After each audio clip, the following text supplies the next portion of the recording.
Assalamu alaikum wa rahmatullahi ta'ala wa barakatuh. What? Kai sallama ba ka ga mai mutane rawa wannan wani irin iskanci ne sallama ba.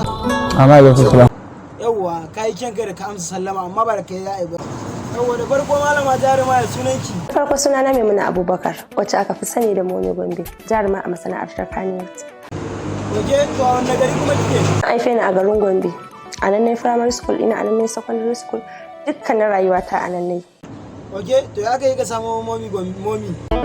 Momi wani suna ne da na riga na gada a gurin kakana. Maman babana ana ce mata Maimuna, to su kuma ba za su iya kiran sunan ba. Shi yasa babana yake ce min. Oke ya aka kika shiga masana'antar Kannywood? Ta hannu wani mai gidana ne Usman Ma'azu. To shi a wannan gari yake? Mai gidan naki? Usman Ma'azu dan garin Gombe ne. A nan yake yana zuwa har cikin gidanmu, ya saba da ƴan uwana, iyayena da kakannina. To ha kawai kika je kika ce mai ke zaki shiga ciki, zaki shiga Kannywood. What? Anin kai musu abinci. Idan na je na kai musu abinci sai in ta kallon su, sai wata rana na fara bashi labarin cewa ina son yi, sai ya ce ai a gida ba za a bar ni ba. Sai na ce to ai kai magana za a bar ni. To kuma da ya ga dai ina da confidence akan abin, sai yi magana da mama na kuma sai ta bar mu.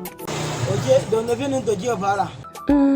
Wani fim ne su ana ce mai Sunanka. What? To ya ke kike fito a bidiyoyin waka? To, ka san kowa da yanda yake. Aikin ne ya zo da haka. Kin koyi rawa ne? What?